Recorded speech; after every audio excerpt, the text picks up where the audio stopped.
Bonjour, alors nous sommes ici avec Héloïse Dufour qui est à Ludovia pour cette 13e édition et tu représentes, Héloïse, ici l'association Inversons la classe. Inversons la classe. C'est la première fois que tu viens à Ludovia? Non, c'est la deuxième fois que je viens à Ludovia. J'étais déjà présente l'an dernier à titre personnel, mais cette année je suis là parce que Inversons la classe est événement associé de Ludovia et donc il y a un certain nombre d'activités qui sont proposées par Inversons la classe. Bon, alors dis-moi, Héloïse Dufour, inverser la classe à Ludovia, avec le public qui est à Ludovia, est-ce que c'est vraiment utile? Est-ce que c'est vraiment un lieu où vous devez venir présenter cette approche pédagogique? Alors, en fait, on a la réponse tout simplement par le nombre de gens qui viennent aux activités qu'on propose. Si ce n'était pas utile, on n'aurait personne et ça serait très clair. On a proposé plusieurs activités. La première qui a eu lieu hier, qui était de inverser une séquence. On proposait aux participants, en fait, de venir réfléchir. C'est quoi? C'était un workshop, un barcamp? C'était un workshop. C'était un workshop. Vous avez fait travailler des gens pour l'inversion d'une séquence. C'est ça. Et on a eu 150 inscrits. Et c'est possible de faire travailler des gens de disciplines différentes sur un... Tout à fait, Tout à fait, parce que ce qui est important, c'est la réflexion sur les scénarios pédagogiques.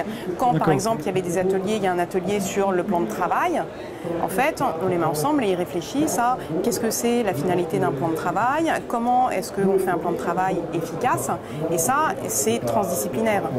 Donc, il y a eu cette activité-là. Quelles ont été les autres interventions de Inversons la classe, pardon? Alors, il y en a un autre, il y a un atelier, donc le premier atelier, c'est un atelier vraiment très pédagogique. Il y a un autre atelier qui se déroule cet après-midi, qui est un atelier vraiment technique, sur comment est-ce qu'on fabrique une capsule vidéo, avec l'idée que les gens amènent en fait leur propre outil et que les intervenants vont s'adapter à est-ce qu'ils ont ramené, est-ce que ce qu'ils ont c'est un smartphone, un ordinateur. Okay. Est-ce que c'est important pour l'enseignant de produire lui-même ses ressources? Alors, oui et non. C'est-à-dire que si on veut démarrer en classe inversée, on peut utiliser les ressources qui existent déjà et ça fait partie en fait des projets de l'association de mettre en place une plateforme de mutualisation, ce qui permettrait d'avoir... Ça fait partie aussi des projets du ministère. Oui, mais c'est pas le même type de projet, parce que là, c'est une mutualisation de ce que les enseignants produisent quotidiennement. Les projets du ministère sont plus sur fournir une banque de capsules que les enseignants peuvent venir prendre. Là, on parle de mutualisation du travail de chaque enseignant dans sa classe. Et donc, la question c'était... Est-ce que c'est à l'enseignant de produire leurs propres ressources? Alors, on peut commencer en empruntant à droite, à gauche, justement, les retours des élèves. Et ça, c'est vraiment quelque chose... Moi, j'ai interviewé une centaine d'enseignants, il y en a d'autres qui l'ont fait. Donc, on commence à avoir des retours, justement, sur ce que les élèves préfèrent. Les élèves préfèrent des ressources qui sont produites par l'enseignant. Parce que c'est la voix, terroir. C'est ça, c'est son prof en fait qui parle. Et un format court plutôt? Un format court, évidemment. Pardon, est-ce que tu penses que le format vidéo a le même bénéfice didactique pour tous les sujets, ou bien est-ce qu'il y a des types de savoir ou d'apprentissage qui se prêtent plus à ce format-là? Ça dépend ce qu'on y met. Tout simplement, ça dépend ce qu'on y met et c'est là toute la question de quel est le but de ma vidéo. Si le but de ma vidéo, c'est de transmettre, ou en tout cas de faire un cours magistral pendant 1 heure, déjà, je ne pense pas que ça soit forcément très adapté. Je pense par exemple aux capsules vidéo de Marie Soulier qu'elle appelle des mises en bouche.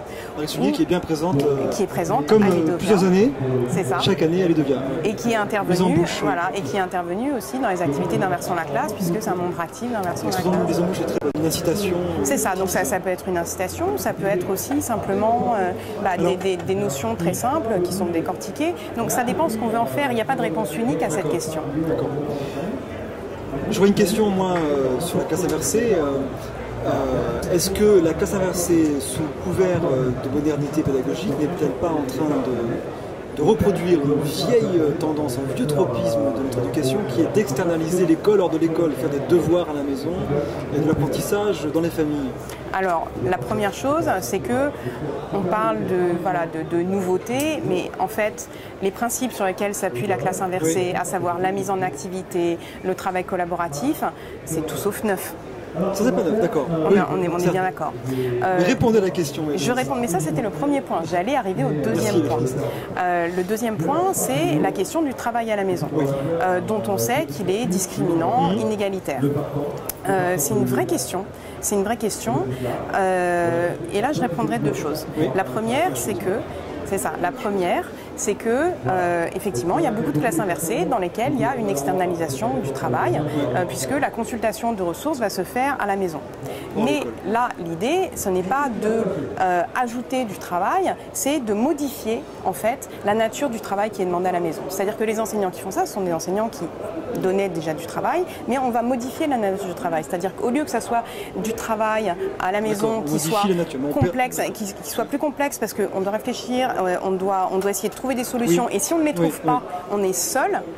Ou alors, si on est favorisé... Ce qui peut se faire sans le prof, peut se faire sans le prof, mais alors quand même à la maison. Alors sinon, Et alors sinon là, le deuxième point... Alors, juste pour terminer sur le premier point, l'idée c'est que ça soit quand même moins inégalitaire, parce que consulter une ressource, on ne peut pas se retrouver en échec. Voilà. C'est ça. Le deuxième point, c'est de dire que oui, c'est quand même du travail à la maison. Et c'est quand même inégalitaire, parce qu'en plus, on ne peut pas forcément consulter des ressources de la même manière, dans les mêmes conditions, etc. Et en fait, la classe inversée, c'est vraiment... Et puis on a peut-être autre chose à faire à la maison, dans les familles. Toujours.